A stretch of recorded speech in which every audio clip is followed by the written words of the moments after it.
Are out of the League Cup in what is probably an unsurprising result. This is the Arsenal reaction show.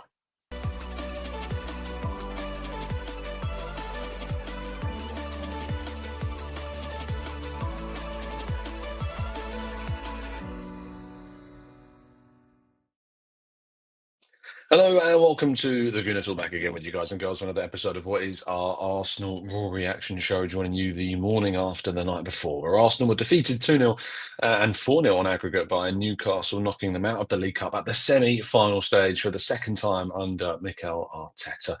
A result that I think we expected, a result that's not all that surprising, but certainly against a team that have got Mikel Arteta and Arsenal's number, that's for sure. You join me in a hotel here in Newcastle. It's going to be a short episode today. I've got to catch a train.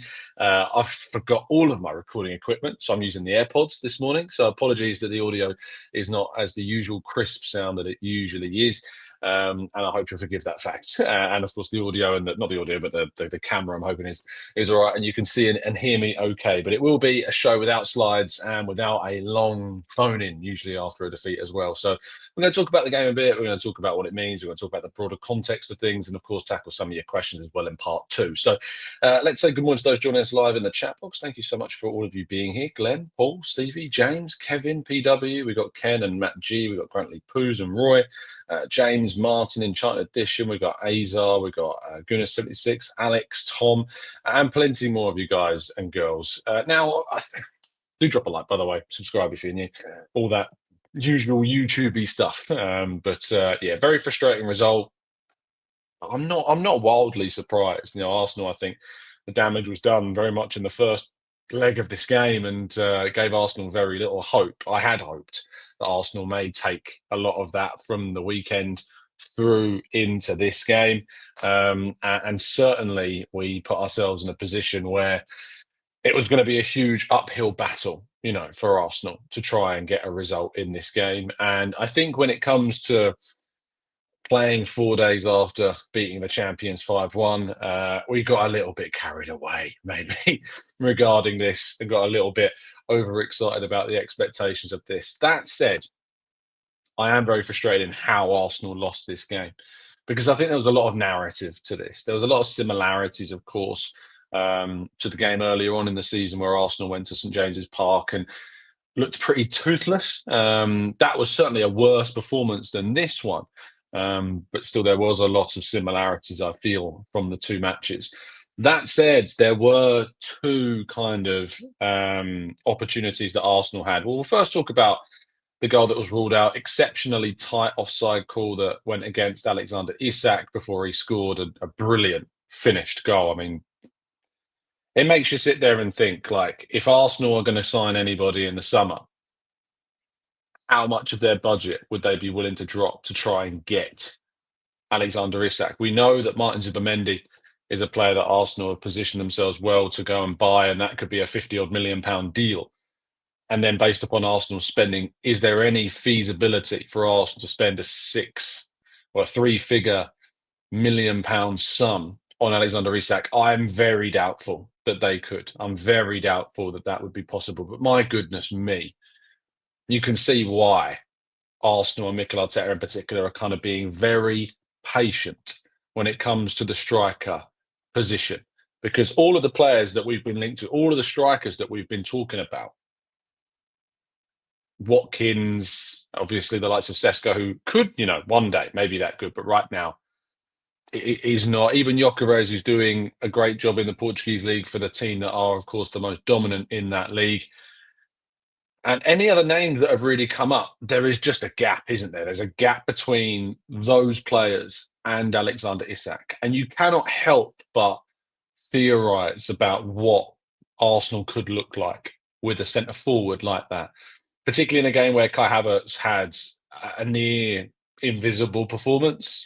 He wasn't threatening. He wasn't really too helpful. A couple of knockdowns and bits of link-up play, but overall didn't have any impact. And of course, that goal was ruled out on Arsenal and then given a lifeline, and they don't take it. First chance for Martin Odegaard, layoff, shot blocked. Second chance hits the post. If that chance goes in and it's 2-1 on aggregate, I think it's a completely different game. I said on the show yesterday morning that I thought the first goal in this game was going to be absolutely vital. If Newcastle got it, game over. And that's what happened.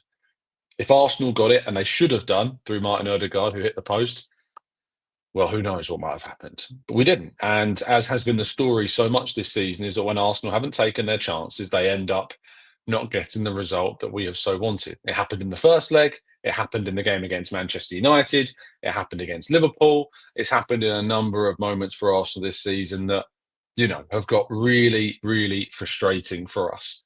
And in the end, Newcastle again go through, and it is that man again, Alexander Isak. His pace, his power, his speed, his strength, strike of brilliance on his left foot onto the top left upright, goes across the goal, and Jacob Murphy is the first alive to that and scores. Now, I think this season, Gabriel and Saliba have been, as usual, as we've come to expect, and more so, I think, Gabriel, incredibly consistent for us, incredibly dominant and powerful, and rocks at the back for us. But this was anything but the usual that we've come to expect, particularly from Saliba, who had a very, very, very shaky game. Probably the shakiest I've ever seen William Saliba. It's out of character. It's not the norm. It's not what I expect from him going forwards. But it was a very out of character display from William Saliba. And he went up against a centre forward that's caused him problems in the past. 4 days after, he was beaten to, of course, a chance by Erling Haaland, you will remember, in their game against City. He had a very decent game against City besides that one mistake.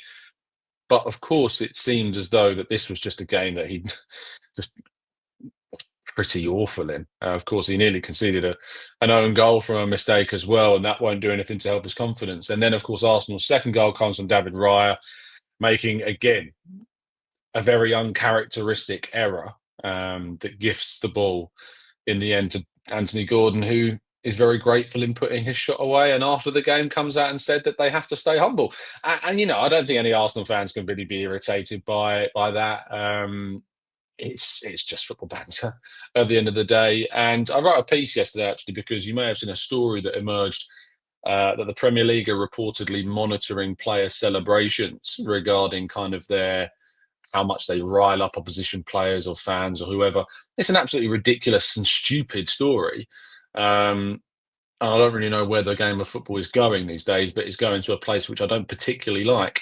And it is obviously very, very ironic that this story comes out in the aftermath of Lewis Skelly's celebration, not in the aftermath of Ilian Ndai's celebration or Jamie Vardy's celebration or Neil Maupay's celebration. It comes out in the wake of this Miles Lewis Skelly celebration, and that is so incredibly telling and incredibly dangerous, in my opinion. And I wrote a piece about that. If you want to read my full thoughts on that, just go to the Football.London website and look for that Miles Lewis Skelly story. So Arsenal are out of the League Cup, and they're out of the League Cup because of their own doing. They had an XG of over 4 across the 2 legs and scored 0 goals. And it highlights again the main issue that we know that we've got in this team. Of course, yes, we're lacking some players like Bukayo Saka and Ben White, and of course, then we see Gabriel Martinelli come off in this game. Mikel Arteta, I asked him after the match what the latest was, and he says that Martinelli will have to undergo an MRI scan to see the extent of what the problem is. But we've got this break now. The players, of course, fly to Dubai today, is my understanding, and they'll return back in the early part of next week. But there is going to be worry about that Gabriel Martinelli hamstring problem. There is going to be very, very, very high levels of anxiousness about if it is an issue, because we are so short, so incredibly short, ridiculously short when it comes to attacking options when you don't have Saka, and now we don't have Martinelli, and we don't have Gabriel Jesus. Like, it's an unprecedented level of injuries and fitness problems that we have suffered. Leandro Trossard underwent a horrendous challenge from Bruno Guimaraes on his ankle, which obviously saw him come off later on in the game. Whether or not that's precautionary, I hope it is, and it's not anything too serious. But Arsenal are without so much, and the window is now closed, and Arsenal can't do any more business, and won't be doing any business. But that is really, really frustrating. But Arsenal will now fly to Dubai, the magical trip that, of course, promised so much and gave so much last season, think we need to temper expectations about that doing something similar this season, but it does come at a very good time. And we saw, of course, with Arsenal's players on the whole getting something of a break last week, with many rotated for that game against Girona, that they came back fully fit and firing against City and put on a very, very impressive performance. So let's just hope that this 10-day break that Arsenal have got before they go to Leicester, an opportunity, of course, to get a much better result, can, of course, give them that. Arsenal have then, of course, got a very nice run in when it comes to the end of the season. A lot of our home games are, of course, the more challenging fixtures, and our away games against a more teams that are lower down the table. There is an away game against Nottingham Forest, 3 games or 2 games after that Leicester match, but you've got home games against West Ham, you've got away games against Man United you'd be expected to get a result in. You've got a home game then against Chelsea on Sunday, the 16th of March, having had a week off. So that's going to be really big as well. And, Arsenal's games coming up have got a really good chance to build up a real run of form before those final 3 games of the season, where we go to Liverpool, host Newcastle, where the chance to get some revenge will, of course, be had. And then, of course, the final game of the season away at Southampton. So let's wait and see what happens, because it is going to be an intriguing end to this campaign. Right, let's go to part 2. Some of your questions and comments in the comments section, and more right after this.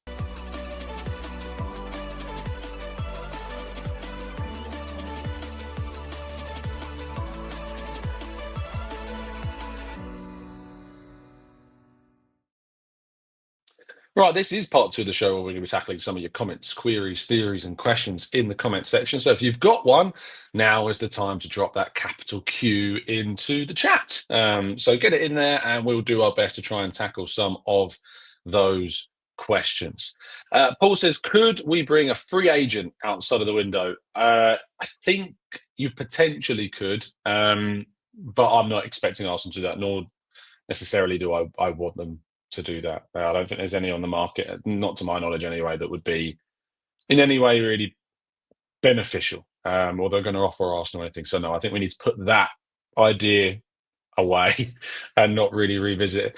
Jamil says, when do we talk about Odegaard's finishing? For someone who is supposed to be one of the top midfielders in the Premier League, his shooting, his shooting and goal scoring has been very poor this season. Very poor. Of course, he scored a good goal at the weekend against Manchester City, and you'd hope that that might have been something of a springboard for him, but clearly not, for this game at least. It's been a very difficult campaign for him. He's had injury, he's had illness, and now he's, of course, suffering with this poor form in the retrospective part of the season from that. I think it's not a case of when do we start talking about it. I think we've been talking about it for quite some time, that it is a concern. It is something that has hit us. And, when we talk about the number of goals that Arsenal have scored, there's been a lot of focus on the likes of Kai Havertz, but actually there's a lot of other players in this team that have not delivered enough goals.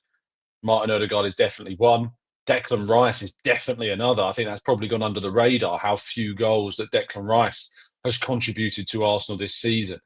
Gabriel Martinelli, Trossard have not been at the desired and expected level. And we've actually had to see the likes of Ethan Nwaneri have to step up and offer goals to us when we've needed them. So it is definitely something to be said that there is, despite Arsenal being only 4 goals behind the same goal tally that they were at the same stage last season, believe it or not, in the Premier League, there is something to be said about the worrying kind of lack of goals from elsewhere in the side. And I think obviously Bukayo Saka's absence is a lot to do with that, definitely. Rich says, recently Arteta has hinted that he wanted to involve Dalman. How quickly do you think we might see him? I don't think you'll see him in this season because of regulations, Rich, but next season, I sincerely hope that we start to see some of Max Dalman, because it'd be very exciting. Cardi says, Tom, does it worry you how rattled the team were last night? Much tougher challenges to come in the Champions League, and Newcastle made us look average across both sides. I think it was a game that were kind of determined by the small margins, wasn't it? Odegaard scores that chance, and it's 2-1. They go up at the other end and score. Those kind of emotional narratives, those emotional moments in games can have a real big kind of impact on things. So, yeah, I think it was a game of fine margins in the end that led to a much bigger margin by the end of the game. But who knows? I think those small things, Odegaard misses that chance against City at the weekend. Who knows what happens? Partey doesn't score that chance. Who knows what happens? It's been a very, very close season where so much has kind of gone in that way. Wilson says, why on earth are Arsenal so toothless up front against Newcastle, Tom? It's just a team that we seemingly struggle against. We really do struggle to find our feet when it comes to playing against them. and Eddie Howe has managed to get 3 wins against Arsenal this season, conceding 0 goals. Now, of course, we've only had Bukayo Saka in one of those games. I think he played in the away game earlier in the season. We didn't look particularly great even with Saka in the team for that game, but we have struggled a lot against them to take our chances when they have fallen to us. And let's not pretend we haven't had chances. I said across the 2 legs, 4.37 XG, I think it was, 0 goals. It's not good enough. Callum says, do you think that we will add anyone in January to help with the load of injuries? Maximius says, Tom, Arteta's legacy may be defined by a single FA Cup. History won't remember a manager as someone who took the club from 13th to second. I mean, for some people, it won't know. I mean, if that's all he achieved, his legacy will not be, of course, that it was just an FA Cup. It will be for some. It depends upon your view. But if Arteta was to leave tomorrow, he'd go down as the manager that took Arsenal back to being amongst those challenging for titles for the first time in well over a decade. But he will have wanted to have been remembered for the trophies that he has won, and ultimately that has not yet happened. Vijay says, would you spend 140 million on Isak or 65 million on Sesko? If Arsenal can spend the money on Isak, I absolutely would spend the money on Isak. Absolutely. You cannot take for granted that level of quality. Sesko is the option if indeed Arsenal cannot sign their ready-made world-class centre forward. But if they can sign Isak, they absolutely should sign Isak. And King's asking a similar question, which I think I've just answered with that answer. Alex says, Marino is an enigma to me. What game state / profile of game is when we look at him to be impactful? For someone we chased most of the summer, more than halfway into the season, he's not getting game time. Obviously, I think it's almost a season to write off for Marino at this stage. Like, he didn't have a single minute of pre-season. He was injured as soon as he arrived because of a really unfortunate injury. And I think you're always playing catch-up. I've spoken to footballers myself and asked them about what it's like missing pre-season, and they will tell you, you never catch up. You just never get to the same levels as those of the players around you. And not only did he not have pre-season, but of course he had that injury that I think has really had an undercurrent on Moreno's campaign. And I don't think we'll see the best of him until next season. James says, do Arsenal need to blood Nathan Butler or Deji where possible to see if he can contribute or generate a potential sale? I mean, there were offers from League Two from Nathan Butler Deji in January. Arsenal decided against it because of their situation. I just don't think you can. I don't think we can pin any hopes there, unfortunately. I know we would love to see that. It'd be a great story, but sadly not. Stephen says, was this the worst semi-final performance from us that you've seen? I personally haven't seen it worse. It was men against boys. Newcastle wanted it more and deserved it. I mean, worst semi-final ever. No, I mean, my memory of some of the other semi-finals we've had. But it's one of the worst in terms of finishing, that's for sure. Let's go to King, who says, Tom, if Arsenal can get Isak for 130 million, we kind of tackled that, didn't we? Or we said we would definitely go for Isak. Colin says, Tom, do you think Dan Burns' tackle on Martinelli was a yellow at least? I mean, maybe, but I'm not going to hang too much of my memory on the game on that challenge. The game was determined by far more than just a yellow card challenge on Martinelli. Stephen says, so are the Killjoys saying that there can be no celebrations? If so, what punishment? It's ridiculous. It is ridiculous. It is a really sad time for football, a really horrible story to read. And, Jason Cundy, I thought on TalkSport was horrendous. Absolutely horrendous. To make suggestions that Miles Lewis-Skelly could potentially face a challenge that could affect his career, like Roy Keane impacted upon Alf-Inge Haaland, is utterly barbaric, absolutely barbaric. And genuinely, he should feel shame in talking about an 18-year-old player in such terms. It was awful to hear those comments. I mean, his name wasn't even spelled correctly on the screen as Jason Cundy is speaking such horrible words. It was a really horrible watch. I've got my own connections with TalkSport, and what I enjoy about that connection is that I'm allowed to have an opinion. And that was one of, when we joined up with our audio side as being part of the TalkSport fan network, one of the key things that I said during those conversations about joining was that, am I going to be able to criticise the opinions that are held. And the answer I got back was very much, of course, we want people on our platform to have their own opinions, including those that may disagree with those on our platform. And so that deserves calling out because it was horrendous, absolutely horrendous to hear what he was saying. Um, let's go to Mohammed. Who says, "Is it just me, or do we actually need a striker, a winger, at least a DM, goalkeeper?" And I haven't even mentioned the defence with Zinitini and possibly Kivior leaving, and Tommy being unreliable. Big summer, Mohammed. It's a very, very, very, very, very big summer that we've got coming up. And he says it's embarrassing that all of our hopes are on signing Isak and the start. I mean, it's not that case, Andy. Of course, there is hopes on way more than just Isak. But I think that Isak's situation is very, very telling. And this is why I think that some of our fans, sadly, have fallen into something of a transfer trap of just wanting to sign anybody and lambasting the club for not just signing anybody, because that is the target. That's the aim. That's the standard. So you need to raise yours, because we should be demanding for us to either go and get that or get a player that we genuinely believe in is showing the potential to become that. And that's why I'm not bending to the will of the shouting, screaming whingers and moaners that would just sign any old striker just to appease themselves or just use it to just stick to bash people. We need to go for the absolute best or look for the player that can, of course, get to the best. And that's why I'm not fine with Arsenal spending 60 million on Ollie Watkins, because I don't personally think that was the right decision to make. I just don't think it was the right decision. And I'm fine with holding that view, and I will continue to hold that view and hope that Arsenal deliver that in the summer. So let's wait and see what happens. I thought it was going to be a short show. I need to catch a train back home. I need to get some writing done. I'm going to be writing about that game, giving some of my thoughts on the situation. Of course, the narrative around Isak will dominate, I imagine, but also on the fine margins between games and this trip that we've now got coming up. I'm hoping to send you some of the details about Arsenal's trip to Dubai very soon as well. So make sure you look out for that one.